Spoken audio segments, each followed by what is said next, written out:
So rhythm is the constant flow of music through time. And that's kind of a hard, nebulous definition for young students. And so again, define words by doing active things, because just telling them a definition is not enough. And even with college students, it's not enough. And so helping them understand by participation is obviously the most important thing you can do with young students.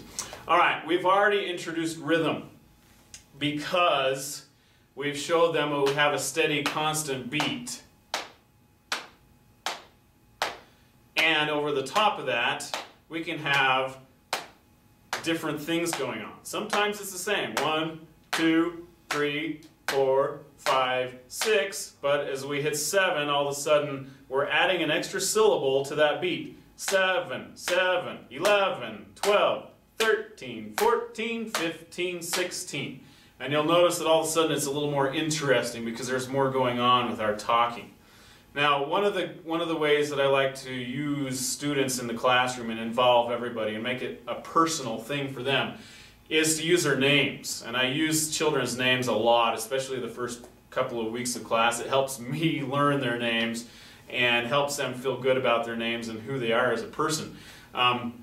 But the cool thing is everybody's got a different name, and names have different amounts of syllables. So some of them, Bill, Bob, Jane, we got one-syllable names, and obviously that's just fine.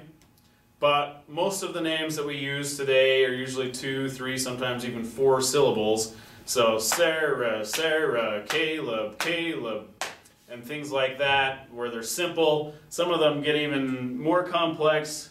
I have to read some of these because I'm forgetting. Stephanie, Stephanie, Benjamin, Benjamin, Joshua, Joshua, Adriana, Adriana. And you'll notice that I'm trying to fit their entire name into one beat. So that makes it a pretty fast speech for young children, but they can do it very easily.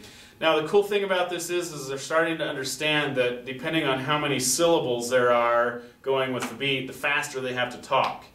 And now they're starting to understand that rhythms can go fast, rhythms can go slow.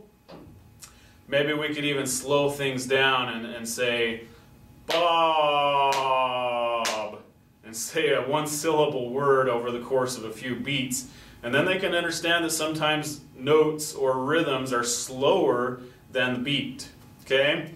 So using their names, then I would go around the entire classroom and we would use everybody's name, just going from one child to the next, and that helps them feel a sense of, hey, this is about me, this is pretty cool.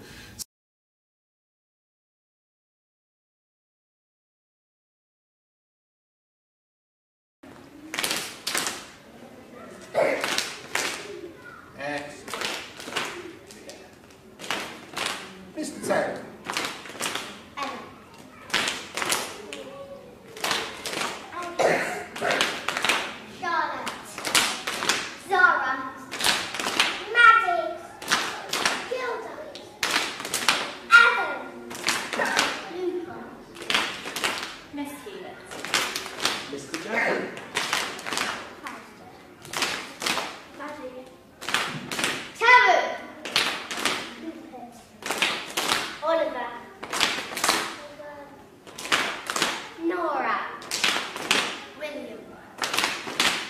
Excellent. Same tempo, then we're going to do our favourite colour.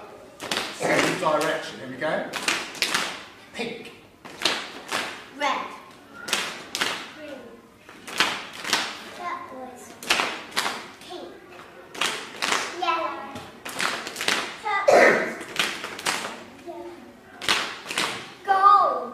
So, the next thing, and I love to do this, and I don't have a lot of musical instruments with me, but one of the things that I love to do, and even at my college, some of you might have had one of my classes or have had a Music 100 class, but I feel like allowing students to have a creative license in class is very important.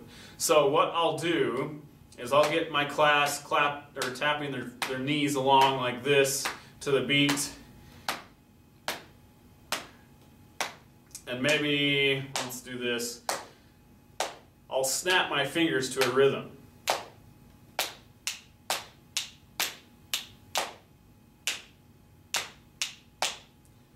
and just something simple. But you notice I have a beat going here and a rhythm that's different than the beat going here.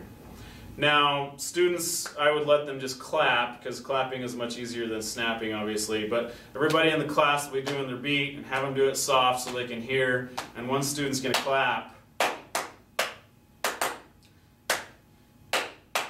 Any rhythm they want, and they can do whatever they want. And it lets them be creative and lets them kind of compose their own music. And they get excited about that. But it helps them see the difference between the steady, constant beat and the rhythms, which can be much more interesting and exciting. And obviously, a lot of you don't have a lot of musical experience, but you can still come up with rhythms to help them see how you can improvise and be creative. Now, you have to be careful with rhythm. You want to try and keep it with the beat. If you get too crazy and wild, then all of a sudden the beat doesn't really fit with the rhythm. So keep it simple, especially with younger grades. As you get into 3rd, 4th, and 5th grades, they can be a lot more complex with this. Okay, another interesting way of helping students understand the difference between rhythm and beat and actually participating in both at the same time.